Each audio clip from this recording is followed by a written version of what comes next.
Hi everyone, and welcome back to the Smoothcomps Studio. My name is Rickard Carneborn.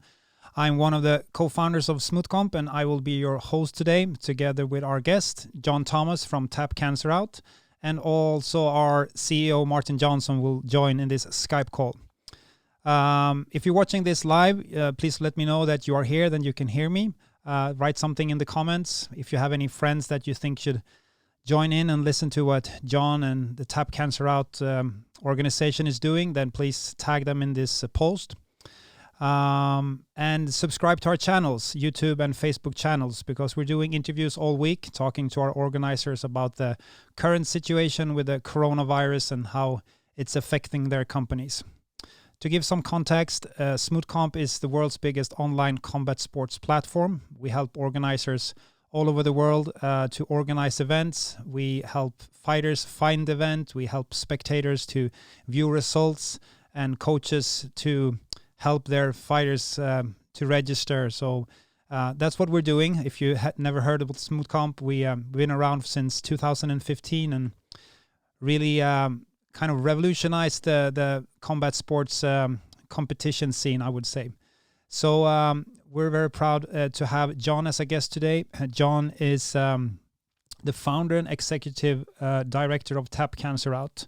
Tap Cancer Out is a jiu-jitsu-based non-profit organization raising awareness and funds for cancer fighting organizations through the grappling community. So I'm very excited to welcome Jon Thomas and Martin Johnson to the show. Happy Hi, Jon. to be on. All right. Hey, guys. All the way from the United States. Correct? Right. Yeah. Yes. How's the quarantine situation? It's awkward, but it's going fine for me. You know, my wife and 2 kids, so just sort of dealing with homeschooling my son. My daughter is preschool age, so she's just sort of hanging out. She'll probably never remember any of this. So, you know, just trying not to drive each other crazy, but you know, we have a nice neighborhood. We have a forest right behind us where we can go for walks and not be near anyone. So it's going okay as I guess you could expect. So schools are closed for all ages, or? Yes, yeah, and they'll likely be. I think school's over for the year. They're not going to go back until the fall. Because if we get through, I mean, my son's break is actually next week or this week or something. No, next week it would have been. You know, they finish school like sometime in June. This quarantine thing will go at least through April. So it's not really worth sending them back, you know, for a few weeks. So we're expecting to just have him home for the foreseeable future. All right. Yep. Did I introduce you correctly, Jon? We've known each other for some while now, but mostly through emails and stuff like that. Yeah. But was that a proper introduction? Often frantic emails from me. But yes, that was absolutely the proper introduction. Yep. Yeah. If you're watching this and don't know about Tap Cancer Out, Jon, could you maybe talk us through a little bit about the process when you started Tap Cancer Out and why you did it, and take us through the history. So if you're in jiu-jitsu and you haven't heard about us, I don't know how you haven't, but it's pretty simple. You know, we're a jiu-jitsu based nonprofit, so we were born in the jiu-jitsu community for specifically jiu-jitsu people, and we raise awareness and funds for cancer fighting organizations, and we do that mostly through our tournaments. I came up with the idea in 2010, technically. You know, we sort of tried to figure out exactly what it would be, and when I say idea, it was just, okay, I love jiu-jitsu, I hate cancer, I'm going to figure out a way to bring them both together. But I didn't know what that would be. I certainly didn't know that it would have anything to do with hosting tournaments. You know, the first thing you sort of do is create a logo, figure out the name, create a logo, put it on some T-shirts, try to make a website or something. But we didn't know exactly what the process would be for raising funds. So we started sort of with the lowest hanging fruit, just sort of like trying to sell merchandise. And we went to MMA shows and tried, we went to one in particular that allowed us to set up a vendor booth free of charge, which is really nice, but nobody really cared, to be honest. We sold, actually the first attendee to walk right over to our table and bought a shirt, and we were like, oh, this is great. We're gonna sell out. It's, we're gonna do this at all shows everywhere. It's gonna be great. And then one other person bought a shirt. So we sold 2 shirts the whole night. And we were, my wife and I, and my wife was very supportive always, but, she doesn't train jiu-jitsu or anything like that. So she was just there to support me in any way possible. But, I was afraid that this idea wasn't going to really materialize into anything. And so it took a long time. It takes a whole year just to get our 501c3 nonprofit status. So we didn't receive that until 2012.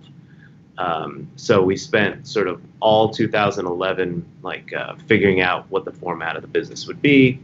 And it wasn't until late 2011 after we contacted specifically jiu-jitsu tournament organizers to ask if we could get a vendor booth, and they were like, yeah, if you want to pay the vendor fee, sure. We're like, well, we're a nonprofit. We don't really have the money to do that. But so eventually my instructor, was like, how do you think, why was the reason that they didn't allow you to be with a booth there? Do you know why? No, I don't know why. A jiu-jitsu nonprofit is still a pretty unique concept. There's not that many. And, we have our own podcast, the Rolling for a Reason podcast, and we interview a lot of the people who have started jiu-jitsu-based nonprofits, GIs for GIs, Submit the Stigma, sort of all of those individuals. But we went through that list pretty quickly. There's not a lot. And so I think back then it was still sort of a super unique concept, and even we didn't really know what it was. So in some ways I sort of get the skepticism. I wouldn't have approached it that way specifically, but it's fine. It forced us to figure out a better business model. We couldn't just depend on other tournament organizers allowing us to sell merchandise. And so eventually my instructor was like, forget depending on these other people. Why don't you just host your own tournament? I've hosted tournaments before. I'll help you. I'll do whatever I can. This is my instructor talking, Luigi Mondelli from American Top Team in Connecticut. And so I said, okay. So we scheduled the tournament in the spring of 2012. We set it up at the local high school where my wife went to school. We borrowed their wrestling mats. We borrowed everything. It was very, very low budget, admittedly so. But, we pulled it off. And we decided... How many contenders the first time? Do you know? Remember? I don't know. It was probably around 125 or 150 or something. I was just excited that anybody was willing to show up. Yeah. But we initially launched with the same model we have now. So I had actually run a half marathon for the Leukemia and Lymphoma Society, and they have a program called Team in Training. Basically, both my wife and I signed up to fundraise for them. We committed to raising $1,000 for them. They took our credit card, so they were getting the $1,000 whether we fundraised it or not. But in return, they have this whole sort of infrastructure to help you get ready for the run. You can train with other people. They have coaches that help you. But they also have sort of race day perks. They buy your entry to the race. They get you a hotel room the night before. There's like a tent just for the Leukemia Lymphoma Society runners that day with drinks and snacks and stuff. So, those were perks. They weren't bribing us to fundraise, but they were thanking us for fundraising in that way. So that was nice. Our hotel room was literally right next to the race. We rolled out of bed and onto the starting line. So, all of that was very appreciated. We both raised over $1,000, and it was great. So, I wondered, why can't we apply this model to jiu-jitsu, especially because jiu-jitsu tournaments are very cost prohibitive versus just other sports. I grew up, well, not grew up, but through high school and college, I played volleyball. And even after college, just sort of if you were to go to a volleyball tournament with some of my teammates and buy an entry fee, it's like $20 a person. It was like 100 something a team divided by 6, and you're playing all day. You're playing, 8, 9, 10 hours of volleyball or whatever. With jiu-jitsu, you're paying minimum, 50, 60. Usually it's closer to 100, and you might get tapped out in 5 seconds. And, and at best, the most jiu-jitsu you're getting is about a half hour of jiu-jitsu maximum. So, it's versus most sports, it's sort of flipped on its head. And I get why it has to be priced that way. I'm not arguing that fact. Obviously, we price our tournaments a specific way, but I knew that it would be appealing, as a perk, just for the lowest perk level for free entry to the tournament. Competing for free at a jiu-jitsu tournament is unheard of. So raising $250 to compete for free is pretty compelling and not that difficult. So, and then we just added sort of perk levels after that. You could, if you raised 400, you got a t-shirt that was specific for fundraisers. If you raised over 600, you get a rash guard or a hoodie. And then, over the years, we kept adding new merchandise and adding new perk levels. Now $1,000 will get you a backpack, $2,000 will get you a gi. And this year we actually added the $10,000 perk, which would send you on a jiu-jitsu vacation to Mexico through BJJ in Paradise, a company owned by Brad Wolfson, a friend of mine and fellow black belt here in Connecticut. So, we just wanted ways to sort of reward our fundraisers. And so we set up that model. There were way fewer perk levels for that specific event, but we still did it. The technology was pretty primitive back then too. They had to register in one place, and then I had to go beg them to go to this other website to fundraise and set up their fundraising pages and stuff. But people did.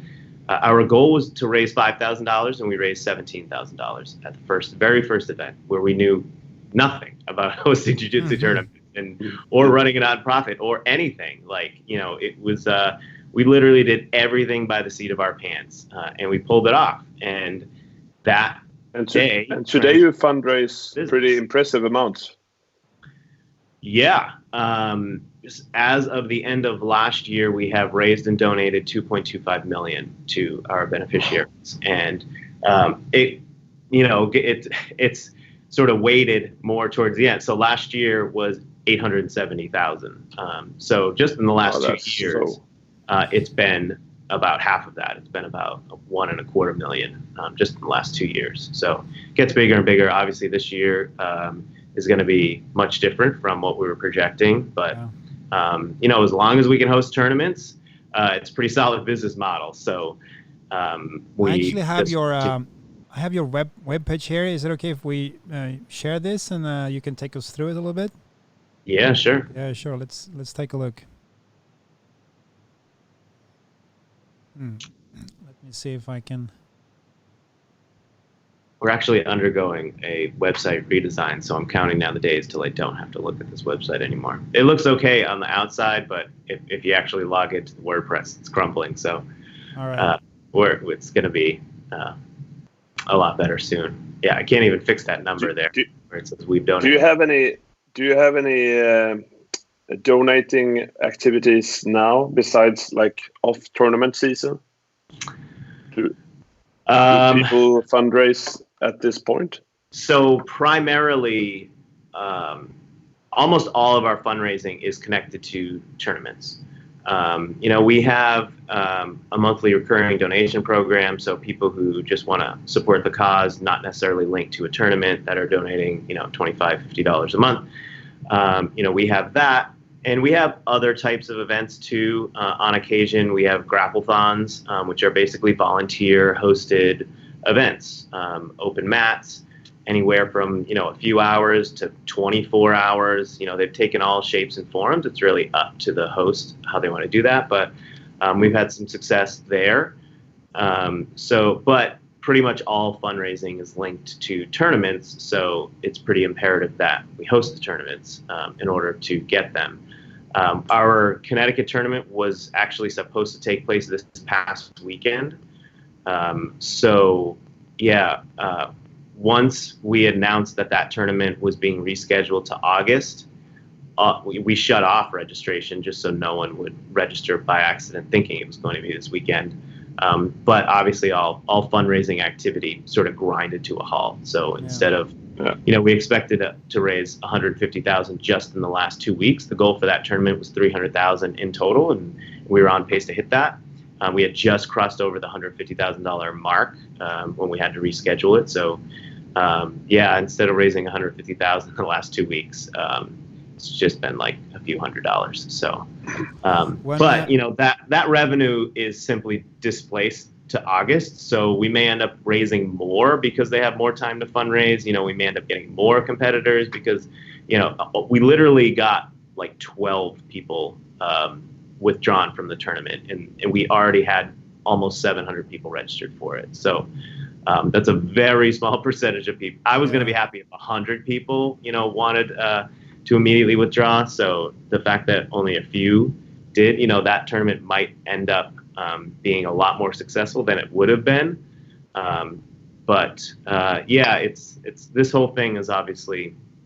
Nobody can know, of course, but your gut feeling that you should be back to organizing events in August should be.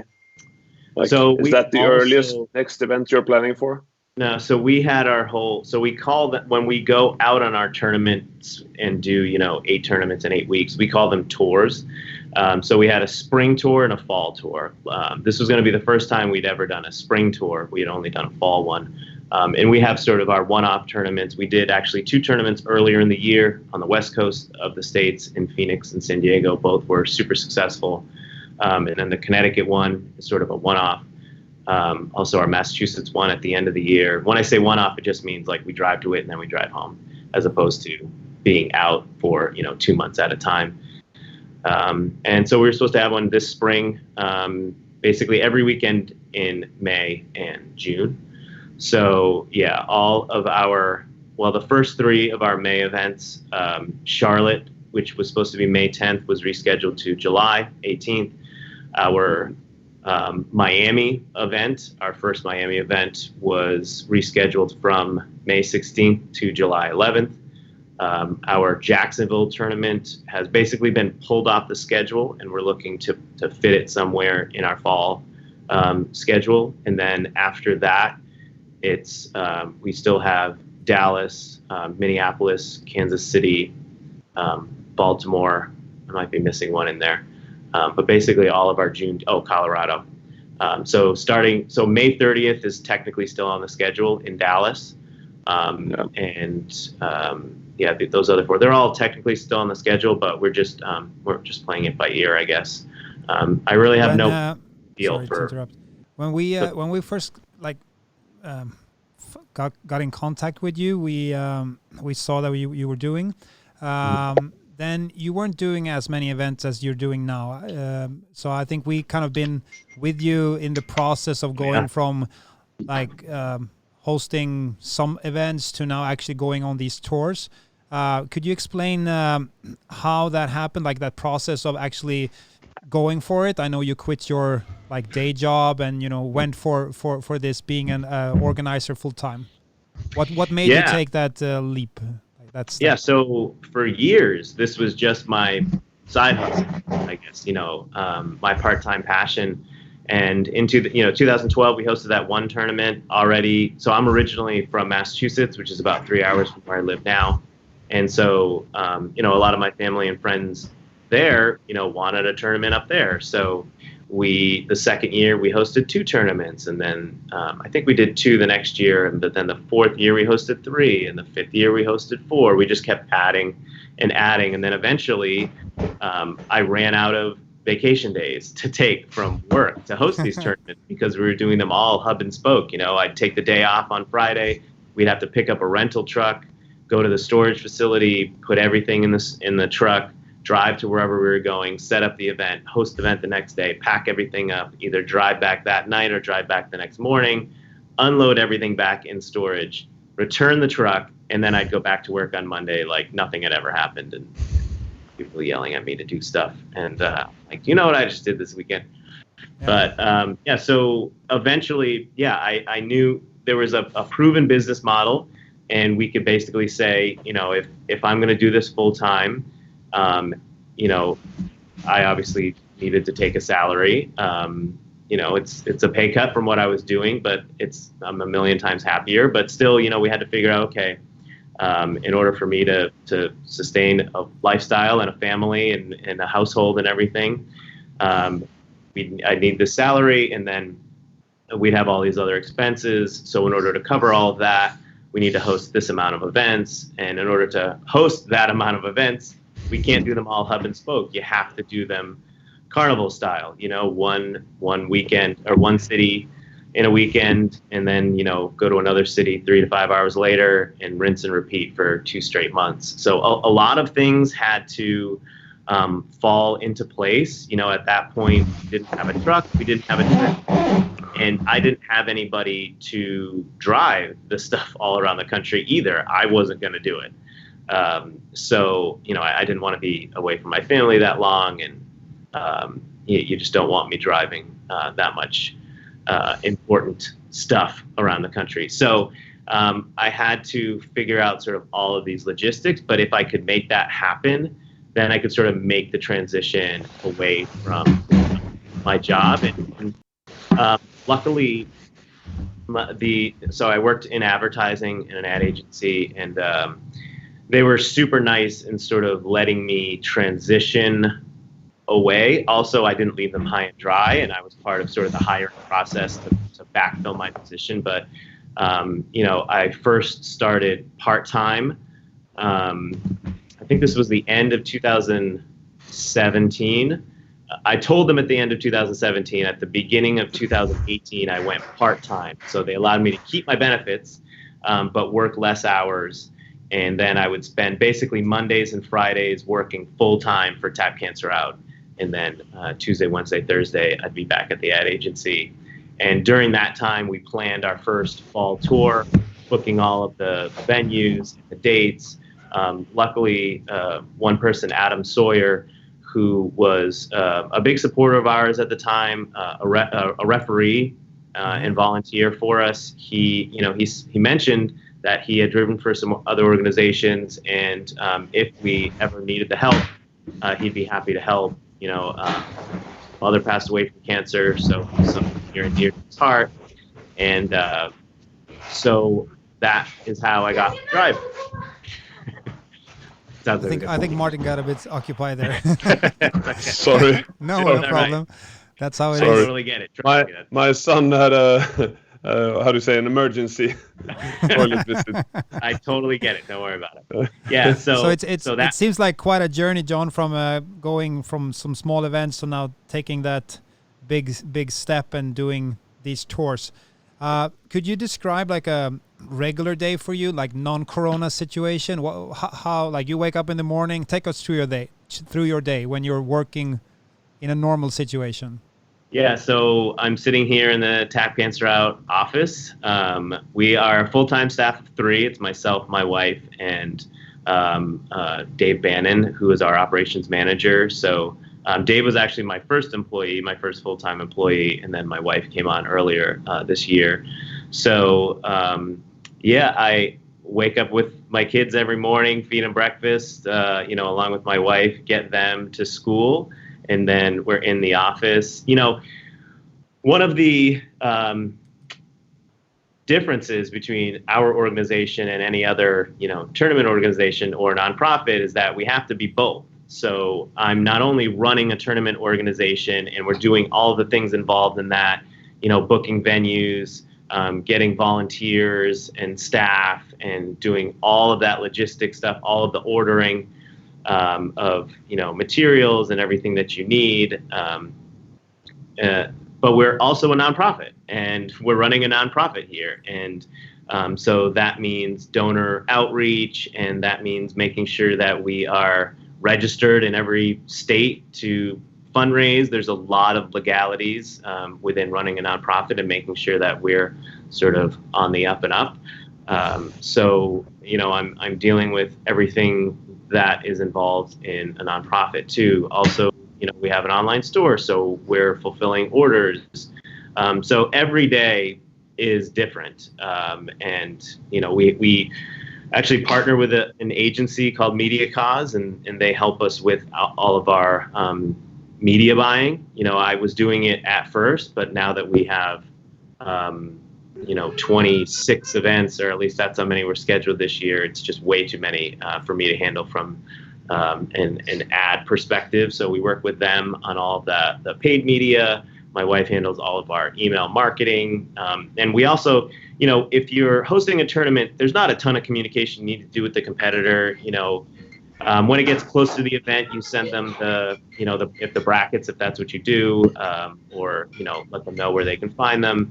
Make sure they know where the venue is and when they're fighting, and that's pretty much it. If you sign up for an IBJJF tournament, you're not getting any emails. You better figure out yourself where the heck you're going and when you need to be there. With us, it's completely different because we need to communicate with all of these individuals about their fundraising efforts. So when people register, they can pay a registration fee. About 55 to 60% of competitors will simply pay the registration fee and not fundraise at all, which is totally fine. Mm-hmm. And then about 40 to 50% will fundraise. And so if they're a fundraiser, we will send them literally dozens of messages. There's sort of what we call flows. So there's an email flow that goes and talks to them about, how to set up your fundraising page, tips and tricks for fundraising, best practices. This is, are you on Instagram? Here's some best way to fundraise on Instagram. We're also, as they get closer or surpass a milestone, they're getting an email, you're $50 away from this milestone level, or, hey, you just earned free entry. Now go for the next one. And so that's all of this communication strategy we have to do to fundraisers. Then we have the non-fundraisers, and we're sort of always trying to nudge them over to become a fundraiser. Mm-hmm. And so we send them different messaging. So there's a lot of communication that goes on, a lot of support from just the fundraising side, helping people get their fundraising pages set up, fixing their goals. There's team fundraising pages as well, which causes a little bit of confusion. So we field a lot of customer service messages. Do you get a lot of because you got some support here from the community? Actually, it's from Brian Simmons. They used to run Grappler's Quest. Do you get a lot of hi, Brian? Thank you. Support from the community for what you're doing? Do you feel the love? Are you talking about the jiu-jitsu community or the jiu-jitsu tournament community? Jiu-jitsu community. Yes, from both. But yeah, absolutely. As soon as somebody in the jiu-jitsu community hears about what we do, they're super welcoming. When it's not tournament season, Dave and I will often head to the cities where we are hosting a tournament for the first time that year, and we'll do this sort of rapid training session. So we'll visit 4 schools in 2 days, which is not easy on the body, especially now that I'm a black belt and everybody wants to kill me. But we'll visit all these schools and basically say, hey, we're coming, and I hope we get your support. But also, we're not just some randos. We're not people just like who aren't within the jiu-jitsu community but saw dollar signs in this business model. Like, we are jiu-jitsu practitioners, and we're here to train and roll with you and learn from you. I teach some classes when I visit, so everyone I really like that.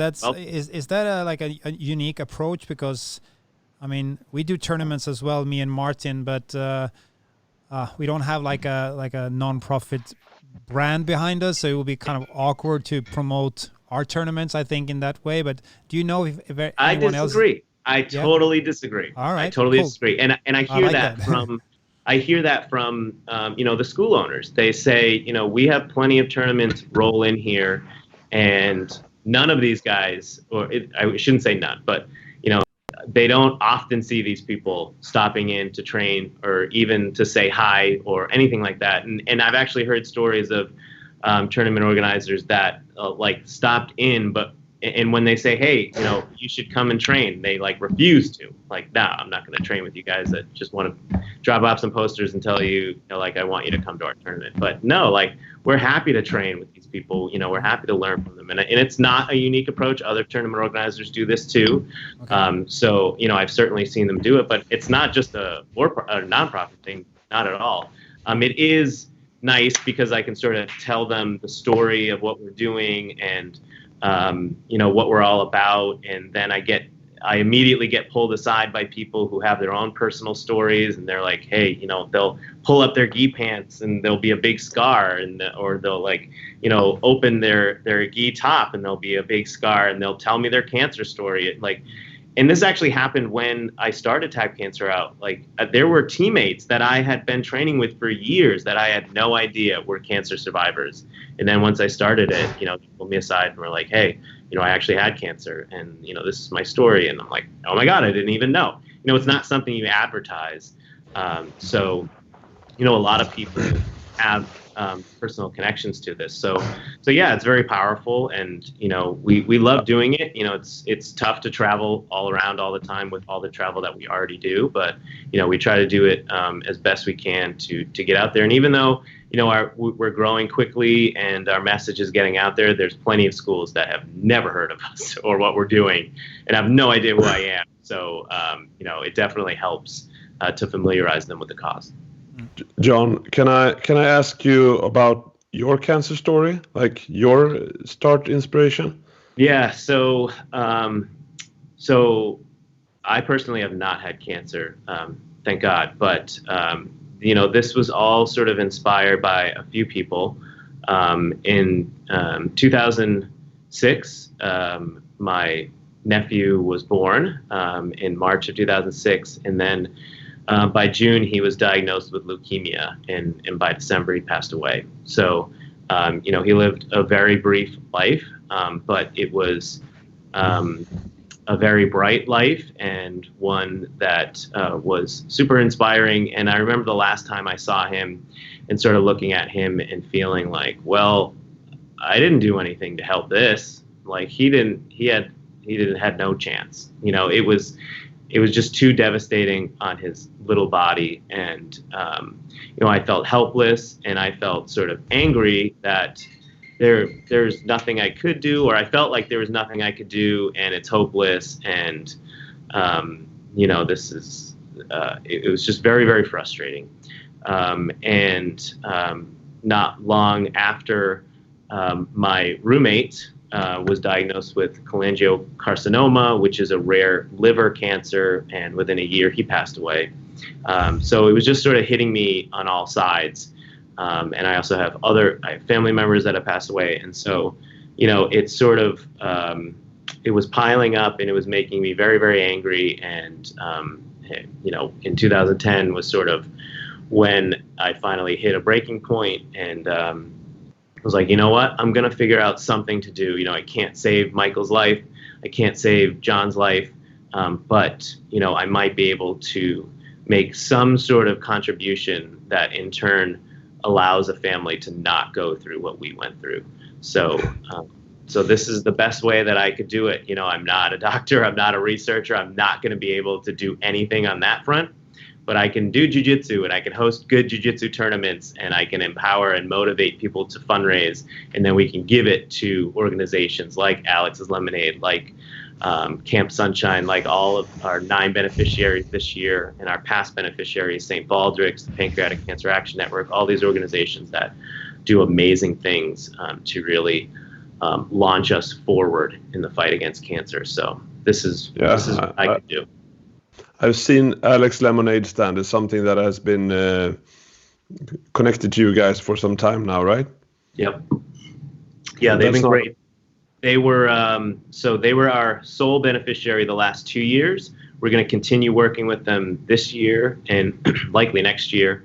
But this year, because we had raised enough funds, instead of giving this massive gift to a single nonprofit, which I'm sure that they would love to have, but the gift is getting large enough now where we can spread it across a number of different organizations. So that's what we did. So now we have 9 beneficiaries this year. Alex is one of them. And they specialize in pediatric cancer research and also family support services.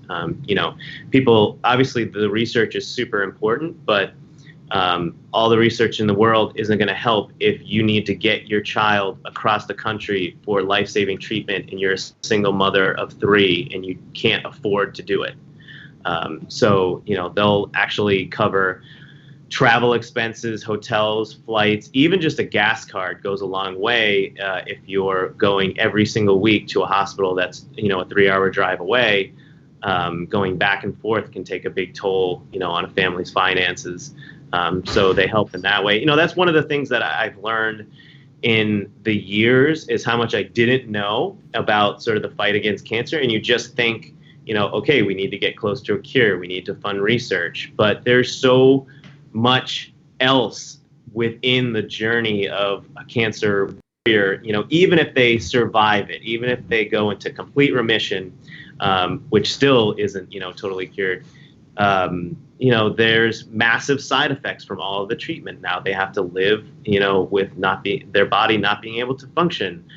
There's the massive mental toll, of it. And so doing things, so we support a couple of places, just the ability to meet other people who are dealing with what you're dealing with is almost impossible. But we support Camp Sunshine, which is a place in Maine, which is for all life-threatening diseases. It's primarily cancer, but they have some others as well. And it's a week's sort of vacation, so to speak, free for all of these families that are dealing with it. But if you're a mother or a father of a child that has this life-threatening disease and you're living your life, you're sort of not knowing how to deal with it, but you also don't have anyone to talk to about it because no one can understand it, then for this week you can go up to Maine and now you're with 15 other sets of parents who are going through the exact same thing you are.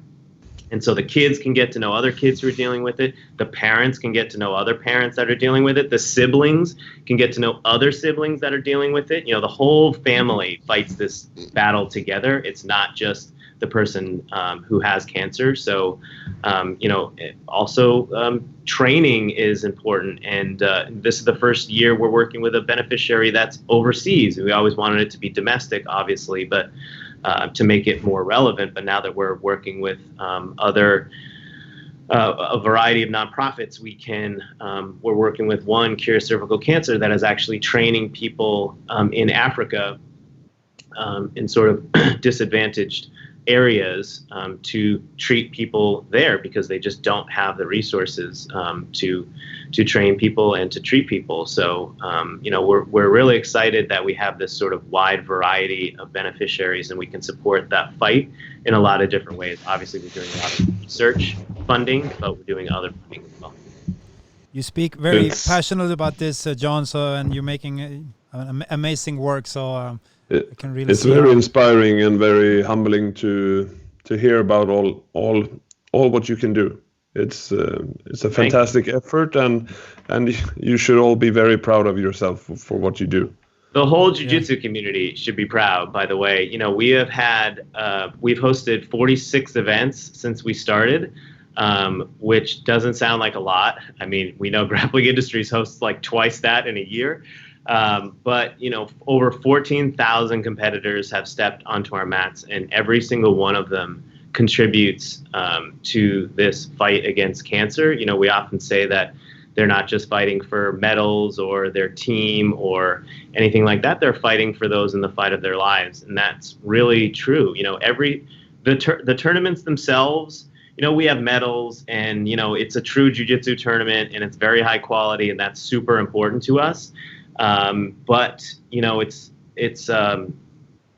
it's obviously for a higher cause, and it's sort of the celebration. All of the hard work, all of the fundraising, all of the effort that they're making sort of leads up to the tournament. Once we get there, we've made the impact. Hopefully we've exceeded our goal. So I just see it as a celebration. You see so many people on the mats, not really concerned if they win or lose. They're meeting new friends, and it's a really positive vibe, and that's what I wanted for our events. I didn't want them to turn into this, massively stressful thing. So we don't award team points or anything like that. It's not really about what happens on the mats. In the morning, we celebrate our top individual fundraiser, our top kids fundraiser, our top fundraising team. Those are the awards that we give out. We have nice, big, shiny medals and stuff, but it's really just about getting the community together and also showing the world what the jiu-jitsu community is all about, what we can accomplish. There's not another sort of there's certainly not another martial art, and there's not really another sport that's doing it quite like we're doing it. And I wanted to change the narrative of jiu-jitsu as well. When you tell someone that you do jiu-jitsu, they have a lot of these preconceived notions and a lot of stereotypes, and a lot of it is wrong. It was very hard for us to find a beneficiary in the beginning, because as soon as they heard jiu-jitsu, they thought we were just, throwing people into a cage, and they were, bloody knuckle fighting, that sort of stuff. Like I literally, that's a long time ago. I knew we were going to have tens of thousands of dollars to give to a beneficiary, and I couldn't even get people to call me back or to email me back. It wasn't, luckily, the local branch of Leukemia Lymphoma Society was just a few doors away from where I worked back then. And so we went to them and we're like, hey, I have $25,000 to give in a few months. Do you want to take it? And they're like, yes. So, and then it began. It's obviously a lot easier now when the gifts, I say we have $100 million, or not 100, we have $1 million to dole out to a variety of beneficiaries. Do you want in?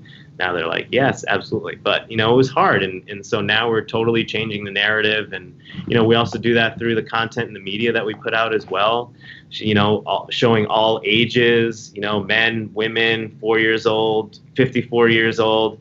It's this community. It's truly a melting pot of people in this sport. It welcomes all. There's no perfect body type. There's no perfect age. Well, there's probably a perfect age to be doing it, but any age can do it. So it's about the community. I didn't do all this fundraising myself. I've never even been the top fundraiser at the tournament that I've decided to fundraise for. There's all these other people, young and old, who are doing amazing fundraising and support of our community. I just make sure we don't go off the tracks. I just try to keep us moving forward. What's your idea for your tournament circuit moving forward? I mean, you're running all these events on a team of 3. What's the plan in 1 or 2 or 3 years? How do you see the growth or the continuing progress? So that's a big question for us. And another challenge as a nonprofit is sort of, we have to figure out all the ideas that we're going to come up with for the year at the beginning of the year, because I have to put forth the budget that then gets approved by the board, and then we work off that budget.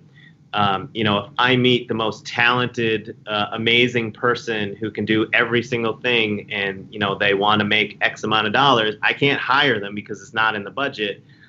Because that wasn't approved at the beginning of the year. So we have to sort of work off this budget every year and sort of stay true to that course. And then at the end of the year, we sort of figure out, what are we going to do for next year? So I have to sort of figure out all of our hiring and all that stuff at the beginning of the year, which all nonprofits have to do. It's a challenge in a lot of different ways. I don't think that we will simply continue to add events. So we were at 26 events this year, which was 22 tournaments and 4 showcases. So we've started to diversify the type of event that we host. So all of our tournaments are gi only. It's my choice. There's a few reasons we do that. I don't have to get into it, but they're gi only. And so there's a lot of people who only do no-gi who really want to get involved. And forever, I hadn't been able to give them an opportunity to do that. Also, when people, are higher belts, black belts, they kind of aren't interested in doing the, 2, 3, 4 fights in a day, especially if they're going to be coaching everybody else there. But they love the super fight model. And so I had a lot of black belts coming to me and saying, I'm going to be there. If you want to set up a super fight for me, I'd love to do it. But these were tournaments where I had like 800 competitors and one day to get through them all. I don't have time to stop everything and do a super fight for you. So instead of being negative, I said, okay, let me try to think of a way that I can make this work. And obviously, organizations like Fight to Win have had great success with putting together these cards, not of superstars, not like the Metamoris model where they're just trying to put all of these big names together. You might have a big headliner, but it's just local talent who are going to sell tickets and have, family and friends who passionately support them, will come and support them. And, you put together a card of local jiu-jitsu talent. So that's what we did. We introduced it last year. We sort of did a trial run just with black belts at our Connecticut event last year. It was really successful. And then we added 3 events later on in the year in Chicago, Philly, and Massachusetts. We put it up on a stage at night with an MC, entrance music, all that sort of stuff. And it was very successful. And so we've added that this year. So we were going to do 5 of them. We are going to do 5 of them. It was supposed to start at Connecticut, but we added Austin this year as well. So we are at a point, I'm traveling at least half of the weekends a year, plus all the other travel just in general I do, if I go on a vacation with, family or go to a conference or anything like that. So, it's a lot of travel. Do you remember your first event with us, with Smoothcomp? Do you remember like us getting in contact and the first event? Yes. Yes. How was that? It was good. I'm trying to. So I remember because we have a special deal because when we saw what you were doing, we had a meeting with the management and said this is a cause that we really feel strong for, and then we want to support this. So we're actually supporting. We're doing our part in giving you Smoothcomp without cost. And that's the only organization that we have decided to do this with. And thank you. Yeah. So we launched it in late 2007 at our Massachusetts tournament, which was probably one of the worst times to launch it because that's one of our biggest it has now become our biggest tournament, but at the time it was our second biggest tournament. So instead of like launching it at like a tournament where we have 200 people, we did it at a tournament where we had 600 people or 700 people. So it was sort of trial by fire. But we managed, and it totally transformed the way that we host our tournaments, and it saved time in so many different ways. And because of the way that our tournaments are structured, we can't even use it to its full potential because I have to have people registering on through the fundraising platform in order to get their fundraising page set up. So we end up importing all the competitors into Smoothcomp. But, it changed the way we check people in and weigh people in, and everything just became a lot smoother. And correct me if I'm wrong, I don't think you had many or any U.S. partners when we started. I'm not going to name names because I don't know if they would care or not, but there are a number of tournament organizers who saw that we were using Smoothcomp and reached out to me and were like, hey, how is that Smoothcomp thing? And I told every single one of them, like, you have to be on it. There's no way not to be on it anymore. You have to be on it. And also, it sort of turned into this de facto tournament search engine, which is one of the most interesting things that I've seen happen. One of the most frustrating things in jiu-jitsu was that there's not one place to go find jiu-jitsu tournaments coming up in your area. If your school didn't get a poster and hung it up there about the local tournaments, it was really hard. You go to the IBJJF site to search for their tournaments, and then you just like Google tournaments in your area.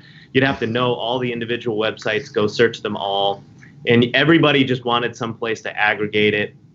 everybody on Reddit wanted one and they tried, it didn't work or something like that. So, but now Smoothcomp is it. If your tournament's not listed on Smoothcomp, it's basically what I use to see if anyone has scheduled a tournament on a date that I'm looking for, because we're never going to drop in on someone. But if there's no tournaments listed on Smoothcomp on a certain weekend, I'm considering that weekend open, because it's where everybody goes to search for tournaments now. Yeah, it's the event finder. I think we have like 500 events scheduled, or a lot of them are postponed right now. But yeah, we've seen a tremendous growth in the event finder. We're actually doing some major updates for that. It's coming more and more, because right now there's no way to filter different sports, and we are focusing on combat sports. So that's coming. So you will be able to, when you set up an event, you will be able to say this is a jiu-jitsu event, or this is a judo event, or a wrestling event, and then we'll add filters so that it'll be easier for you to find the events that you're looking for. So yeah, that'll be super useful, because it's only going to get bigger. There's going to be more events, and there's going to be more people looking at Smoothcomp as that de facto search engine. So yeah, that would definitely be helpful. Maybe you should do a leak, Rickard, and show a screen share of our Academy Finder that we are launching soon. I think we have something. Do we have it on the demo page, or?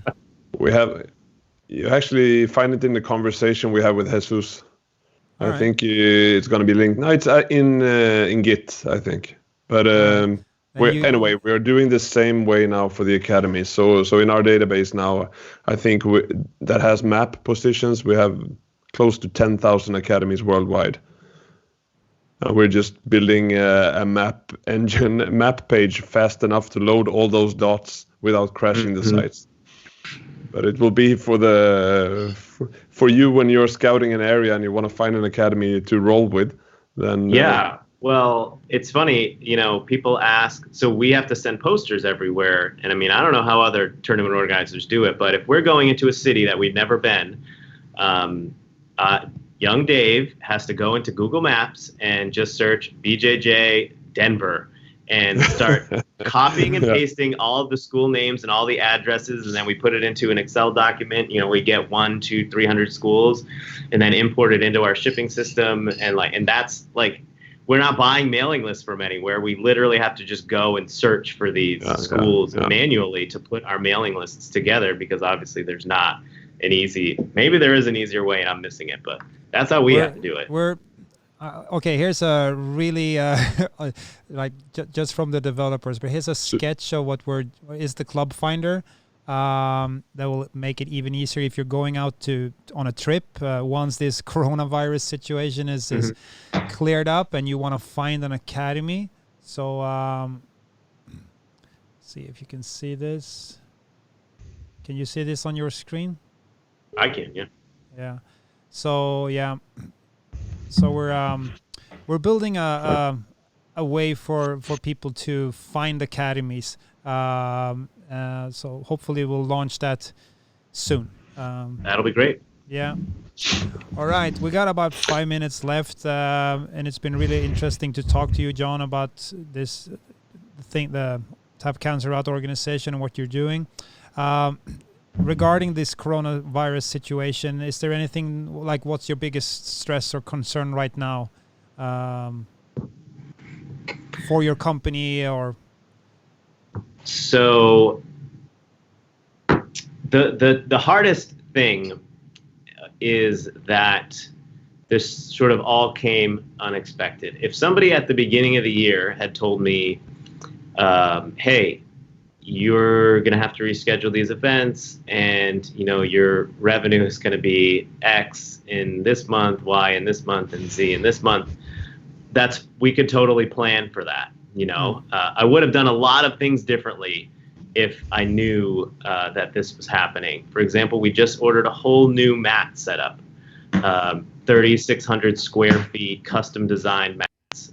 It's not inexpensive. And I probably would not have bought that if I knew that this was all going to happen. I actually did the same thing. I ordered like a new medal ceremony design, and and I tried to cancel it, but they wouldn't take that. So yeah, and especially, I feel you. being so close to our Connecticut tournament, we were all ready. We had bought all the competitor shirts, all the medals, all of the merchandise to stock our whole merch tape. Like we had everything. We had bought everything and we were like ready to go. And it's just not a cost I would have incurred until we got closer to an actual tournament. So, a lot of that threw us for a loop. And, especially this time, it's so uneasy for people. So I understand why they wouldn't want to register for a tournament. I understand even why they wouldn't feel comfortable fundraising or asking people to give right now. So, those are our two primary revenue streams. Spectator ticket sales are a third, and that's obviously not happening over there. So, it's kind of difficult. We have a great team. We have a great board who have been super supportive. I literally talk to them every single day. We have catch-ups and sort of figuring out what our plan of action is. I have great family and friends, and so everyone's been super supportive during this time. We'll eventually host events again. We'll eventually have tournaments. Things may not ever be normal. It'll be a new normal, but we'll host tournaments again and we'll be fine. It's just a matter of getting to that point whenever that will be. But Tap Cancer Out's not going anywhere.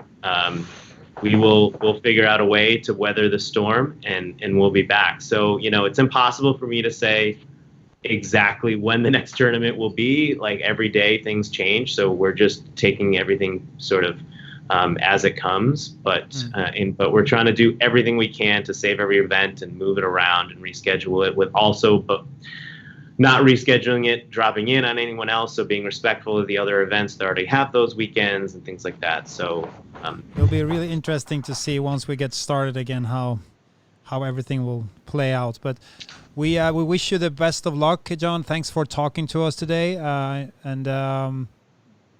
This will be available as a audio podcast probably as well, and also stored on Facebook and YouTube. So if people are missed it, they will be able to see it again.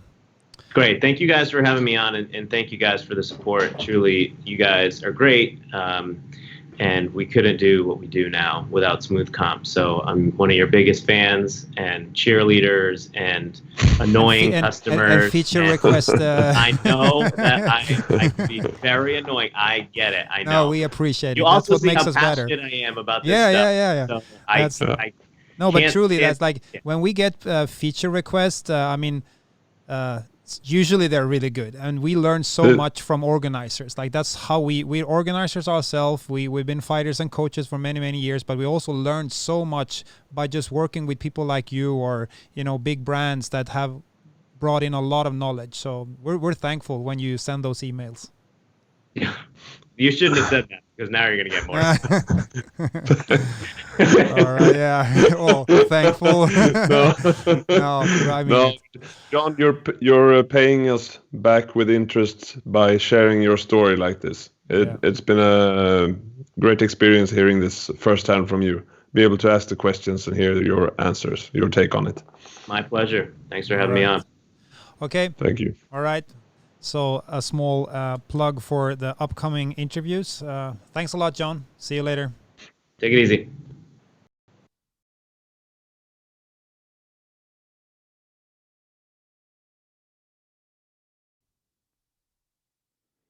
So tomorrow we're talking to ADCC Australia, Naga on Thursday, and then Belt Checker with Christian Graugart on Friday.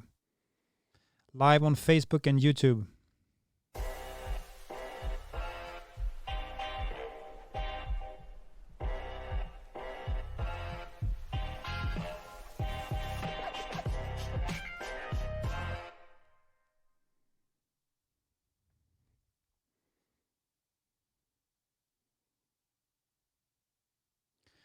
Thanks for watching. Thank you, Jon. It was really interesting to hear your story and the things you do with Tap Cancer Out. Amazing work. Join us tomorrow. We will talk to George Handlen. He's an ADCC organizer in Australia. On Thursday, we talk to Naga. And then on Friday, it's time for Christian Graugart. He's the man behind Belt